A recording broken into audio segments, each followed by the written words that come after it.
For 16 years, from 1989 through 2004, Booknotes was C-SPAN's signature author interview program. Focusing exclusively on contemporary nonfiction, the Booknotes series created an unparalleled television forum for writers of history, biography, politics, and public and cultural affairs. The Booknotes format was simple: one author, one book, 1 hour.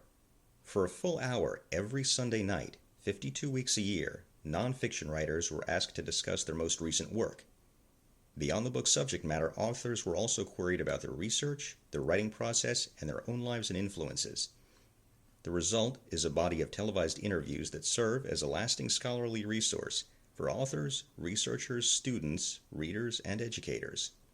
George Mason University Libraries is now adding to this trove of information by re-interviewing selected authors about their experiences as part of the Booknotes series.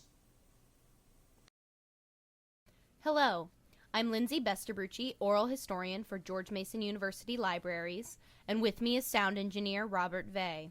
Today is February 13th, 2015, and we are recording from Fenwick Library, where we are speaking with author Dr. Matthew Pinsker, who appeared on Booknotes on December 21st, 2003, to discuss his book, Lincoln's Sanctuary, Abraham Lincoln and Soldiers' Home. Hello, Dr. Pinsker. Thank you for speaking with us today. Hi, it's good to be here. How did your book come to be on Booknotes? Well, I'll be honest, it's a little bit of a mystery to me. You know, anything about Lincoln is a candidate for shows like Booknotes, but the truth is, you know, it was only my second book, and there was no guarantee that I would get that kind of exposure. The story, I think, is that the National Trust for Historic Preservation had commissioned the book, and a staffer there named Sophie Lynn and a board member, Harold Holzer. I think they lobbied Brian Lamb personally and got his attention, but I really don't know, and I was just, you know, grateful to get the call. And how did you prepare for your appearance on Booknotes? Well, the most important preparation was to turn over the wardrobe decisions to my wife and look at a bunch of ties and try to make sure that I was, properly groomed. Otherwise, I just read and reread the book. I knew the show really well. I had been a fan of it. And, of course, I was worried about, you know, what kind of oddball questions Brian might ask me. But otherwise, I was just, excited to get on the show. Well, were you surprised by any of Brian Lamb's questions? Well, I've been scratching my head trying to think about that. You know, in retrospect, I don't remember any specific question he asked me that show that surprised me, but I've appeared with him on a few of his other shows in different formats in the years since, and he always, throws me for a loop with some crazy fact question, that's legitimate, but not on, anything that we had been either talking about or that I had written about. Just an important question. And so, it's the kind of thing that a curious person wants to know. He's very good at asking those questions. I don't remember him shaking me during the Booknotes interview with any of those, but I was certainly worried about it. And what do you remember most from your appearance on the program? So mostly, I was a young history professor, just written a second book. It was just exciting, and I was nervous. But I also clearly remember how intense and intimidating Brian Lamb was. He bears down on you, and you feel like you're in the box in one of those TV detective shows, and you start to feel the sweat creeping down your forehead, and it's an imposing feeling. Well, Booknotes' hour-long format differed greatly from most other network television programs, which could last 3 minutes or less. What do you think are the benefits or potential drawbacks of this longer format for the author and for the viewer? Well, it was definitely a show for readers. Anybody who's a serious reader appreciates the extra time. I was the author on that show, and I felt like it flew by, but I know that kind of time is precious, and, like you said, you don't get interviews of that length. And so it just gives you a chance to cover a wide range of issues and speak with more detail than you would otherwise have a chance to do. And anybody who reads appreciates detail, and that's what Brian Lamb is a master of. Well, judging by the extensive marginalia in his books, Mr. Lamb read them thoroughly before the interview. Do you find this kind of preparation to be normal for interviewers, and how did it change your interview experience? Well, it's definitely abnormal in a good way. I mean, I've seen him ask authors questions about their own book, and it was clear he knew the material that they wrote better than they remembered it. And I was worried that would happen to me, but I don't think it did, but I was worried about it. And I could tell he had read the book, inside and out, and I saw the marginalia when I was sitting there. And so it was, it's a great experience to have someone take that much time to review your work and take it seriously. And I was kind of floored by it. Well, Mr. Lamb asked about an author's research and writing methods. Do you believe that the reading public finds these details about the practice of writing interesting? I think so. I'll tell you one thing. That's always the part of the interview that I was most interested in. As a writer, I was fascinated by other people's accounts of how they wrote. It's always been hard for me to write, and I have always been interested in how other people do it. I think readers are always kind of aspiring writers, so I imagine that most readers are curious about how it gets put together, and that's one of the great kind of craft insights that a series like Booknotes offered. Well, Mr. Lamb frequently asked his guests biographical questions. Did that surprise you, and is this generally different from other interviews you have experienced? So it didn't surprise me because I knew the show, but it did worry me because, like I said, I was a young professor, and I was uncomfortable talking about my resume, and it was awkward for me. But he did ask me a bunch of these questions, and he came at me about this question of how the National Trust had commissioned the book and whether or not it affected the way I wrote it. He was all over all those details, and I was, I felt like I handled it, but it was definitely different. You don't usually get asked questions like that. Most reviewers, interviewers focus on the big picture of the book itself and not, your story, especially when you're not a celebrity. And, I wasn't for sure, and most of the authors on Booknotes are not celebrities. Well, you mentioned that you watched Booknotes before your own appearance. Did your experience with the show change your impression of it?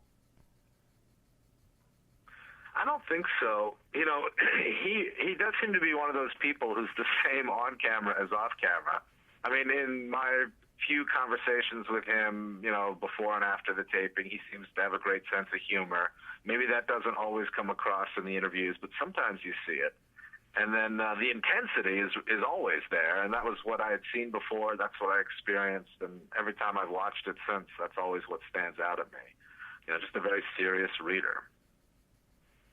Well, as you may or may not know, George Mason University has been gifted all of Lamb's personal copies of the books used in the Booknotes series, which amounts to some 800 nonfiction books. What do you think the benefits and uses of such a collection might be? So it's a great library of nonfiction work from a certain period in American history. And I would hope at some point some professors or students might try to annotate the books with the Booknotes interviews. I think it would be a really interesting experience to chop up the interviews and apply them to sections of the book and let readers see that in some format, whether it's digital or paper. I think it would add to the experience to be able to kind of get a behind-the-scenes look at the book through Brian Lamb's interview while you're reading it.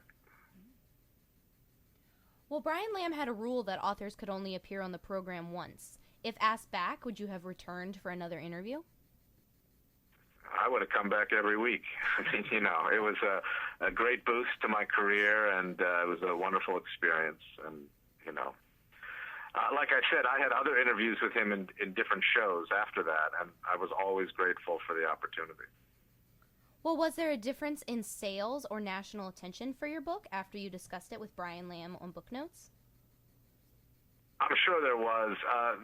The book itself since it was commissioned by the National Trust, they received the royalties from it. So I was never really totally up to date on sales information, but this book sold very well and went through multiple editions. I think it was going to sell reasonably well with or without the interview, but the interview certainly gave it a higher profile. I got inundated with emails and calls and comments from people all over the country who had seen it. Did your experience with Brian Lamb and Booknotes cause you to rethink any of your own approaches or assumptions regarding your research or writing? I don't think rethink is the right word. I've always been somebody who really cares about detail. I was taught that way by David Donald, who was kind of my mentor as an undergraduate. And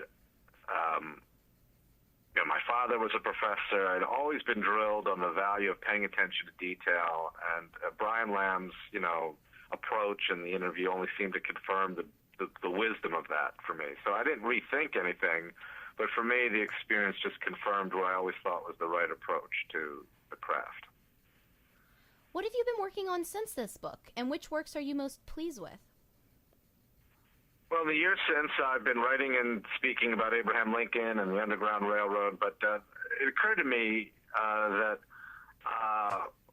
what I've done more than anything else in some ways since then is I've developed a whole host of websites, and I've been really invested in creating digital resources, especially for K through 12 teachers on the Civil War era. And so I've come across all of the C-SPAN digital materials that have been created in the years since that interview, and I feel as if Booknotes was a kind of precursor to the C-SPAN Digital Archive and to American History TV. All of the programming, digital and television, that C-SPAN undertakes as a way to try to reach a general audience is exactly what I've been trying to do with my House Divided project at Dickinson, trying to reach a general audience of teachers and students. And I feel as if there's a shared set of values there about the importance of taking real scholarship and digesting it and presenting it in a way that a general audience, especially a classroom audience, can understand. Well, in your estimation, what has been the lasting impact of Booknotes in then contemporary American society and perhaps since? So I think there's a certain clique of people that Booknotes was kind of like their Oprah's book club, and it represented the calling card of authors who had crossed over and reached a broader audience than just fellow scholars. And especially in the Civil War era or in certain areas of American history, it was a really important thing to be a part of that Booknotes community. And I think that was part of the lasting impact of the show. And like I said a minute ago, I also think that Booknotes kind of was a precursor to a whole bunch of things that are living today, like American History TV through C-SPAN 3 or other resources that C-SPAN has created that I feel derived from the success of Booknotes. Well, is there anything else you would like to add regarding Booknotes, C-SPAN, or Brian Lamb? Only that I feel Brian Lamb was a pioneer, totally unexpected.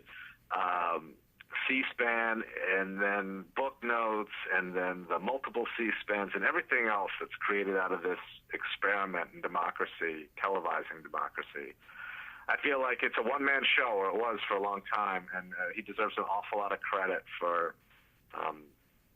doing something that nobody would have thought would have had any staying power, but turns out it did. He deserves a lot of credit for that. Great. Well, thank you for taking the time to speak with us today. Thank you.